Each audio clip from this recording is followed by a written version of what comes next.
You're knowing what you are wanting. It's nice to be in a focused moment, isn't it? Where your intention is stronger, where you've made plans and followed through with them and are focused with others with intention. There's power in that. There's power in your deciding. There's power in you knowing what you're wanting. But you can't come to that knowledge quickly. It takes some exposure to life to come to decisions about what you want. And what you want matters. It is of primary importance. It's why you're here. It's why you decided to come into this physical body and to focus here into this time and space, in these beautiful bodies, in this important time where there is so much balance. And by that we mean variety. And by that we mean contrast. Because out of the variety, out of the contrast, even the part of the contrast that you don't want to be there, there is the potential, the likelihood, the strong likelihood of you coming to your personal conclusions about what you prefer. And sometimes you don't seem to know how important it is that you get to decide what you want. Because you live in a society that seems, although it is not an entity that thinks with one mind, but you often believe that you are supposed to think like everyone else in order for there to be harmony. And you often also think that others should think like you in order for there to be harmony. Because it feels like sometimes to you that when there is sameness, there is harmony. And we want you to understand that there can be difference and diversity and still be harmony. We want you to understand that the powerful law of attraction, the law that manages everything universally, the law that brings those vibrations that are same together. Law of attraction is providing the harmony, and the diversity provides the basis for it. So, wouldn't you rather live some life and come to some of your own personal decisions about things, rather than just taking those around you's words for it? Didn't you find yourself early on knowing that you were misunderstood? Didn't those around you often mistake your intentions? And so we want you to understand that while those around you, who are often those humans, dear hearts that they are often wanting you to agree with them, Jerry would say to Esther, and Esther would say, wait, I really want to know what you think. And Jerry would say, I don't really think you want to know what I think. I think you want me to think what you think. I think you want me to agree. And Esther would say, oh, no, it's nothing like that. But she would enjoy a 3 or 4 hour conversation where he would finally come to agree with her. Oh, he wasn't patient for that. Nothing like that ever happened. Because he understood, and we want you to understand, the value of your perspective in comparison with the perspective of others. Your goal in life is not to conform. Your goal in life is to create. And the only reason that anyone ever believes that they should or must conform is because you think that your power is in conformity. You think your power is in grouping up. You think your power is in coming together with others. And that is not the case at all. Your power is simply in your alignment to your source, to the energy that creates worlds. When you get tuned in, tapped in, turned on, when you are in alignment with who you are, clarity is your experience. And flow and ease is your experience. And so we're just saying, don't let those around you cause you to fragment your own clarity and knowing by acquiescing to agreeing with what they think just because they think it. They're not the boss of you. They want to be, but they are not. Now, we've spoken to all of your children just now. talking to all of you.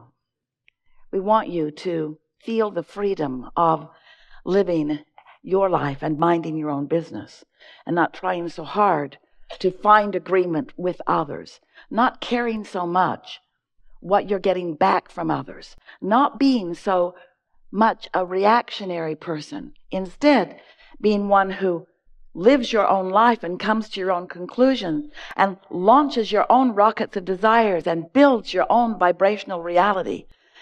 Understanding that as you ask, even though it is often silent, when you know what you don't want, you know what you do want. You've been putting forth these rockets of desire, these clear rockets of desire, since your first breath here in this physical experience. And much was already in your vortex of intentionality before you even entered this physical body as consciousness. And so you are a powerful creator, and you have resources that are lined up for you. And as you've carved out the details of what you like and what you prefer and who you are, your inner being has found harmony with those ideas, understanding your worthiness and your goodness. And we are wanting you to understand your worthiness and your goodness. And most of all, maybe, your power. We want you to feel the empowerment of alignment and release the disharmony of fractured energy. When you say, I would like more money, we would like that to be a clear statement of expectation, anticipation. We think it would be so wonderful if you didn't water that down by saying, I want more money, but I don't have enough. That's a fractured statement. That's a fractured point of view. That's weakening your desire. Your desire was clear every time you launched the rocket. And Source heard you and believed you and agrees with you and is lining up circumstances and events to accommodate you. But when you notice what is and what isn't enough money, your attention to not enough money causes you to offer a vibration that contradicts the desire of wanting more money. And you can't have it both ways. You can't be offering a vibration of a desire for more money flowing to you at the same time that you're offering a statement that it isn't flowing. Because the universe is not responding to your words. The universe is responding to your vibration. And your vibration is understood by you by the way you feel. So if you feel downtrodden, if you feel disadvantaged, if you feel taken advantage of, if you feel not enoughness about something, then it doesn't matter how many words you offer, or how many people you tell, or how much you smile and hype your cause. The universe isn't responding to your words.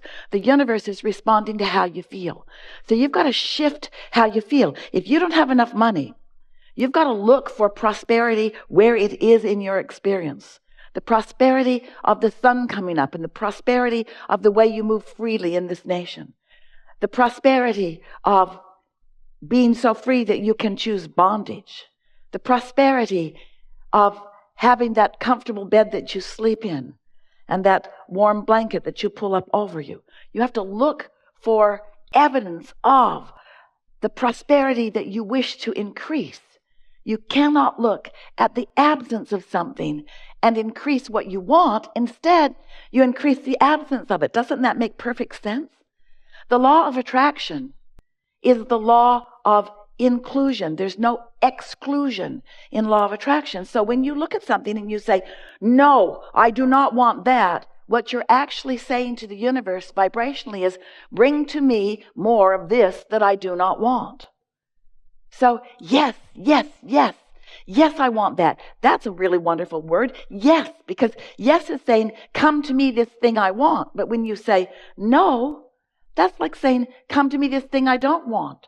So you want to begin to pay attention to what you're saying yes to and say it more often, and what you're saying no to and say it less often, because you get what you think about, whether you want it or not. So as we began talking to you some years ago, we wanted you to understand how it works. And so we, for a while, called this body of work The science, because it's ever-changing and evolving, of deliberate, because focus is such a good thing. And that's the sweet spot of being here, to get to deliberately choose and decide. The science of deliberate creation. We thought it was the best title ever for what we are all about, which is thinking on purpose, feeling on purpose, attracting on purpose, creating on purpose. But you, dear hearts that you are, got all serious about it. And you said, oh, cancel. Try to suck those words back before the universe gets hold of them. And we noticed that you were too worried about what you were thinking. You began to apply this soft approach to life that we were wanting you to understand, that we were wanting you to feel knowledge about. Because if you don't understand how the laws work, then you can't notice the consistency with which the law responds to you. Once you understand how the law of attraction works, then you can notice its absolute consistency, and then you can find your place within it.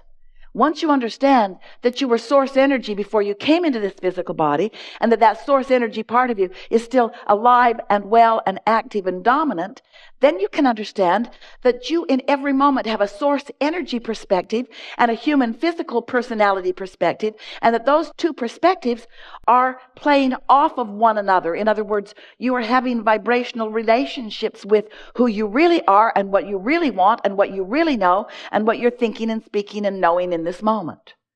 So the emotions that you feel have to do with how wide that gap is between you and you. When you are in sync with who you are and you've closed that gap, you feel love, you feel exhilaration, you feel satisfaction, you feel eagerness. But when the gap is wide, when what you're thinking is very different from what the source within you is thinking about this moment in time, because that's always where your inner being is focused, right here with you about what you're focused upon, right here, right now about what you're focused upon, right here, right now about what you're focused upon, right here, right now about what you're focused upon. So your inner being is focused. Did we tell you right here, right now about what you're focused upon? Do you understand that your inner being is focused right here, right now about what you're focused upon? And your opinion about what you're focused upon matters in relationship to how you feel. If you're mad at yourself, since your inner being never is, that's what that feeling of guilt feels like, or self-blame. If you're hating someone, and they darn well deserve it too, don't they?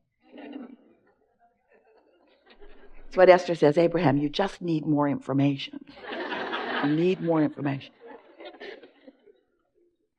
If you're hating someone, that feeling of hate within you is the emotion that you feel when what you're thinking about right here, right now, and how your inner being is viewing it right here, right now, are vibrationally different.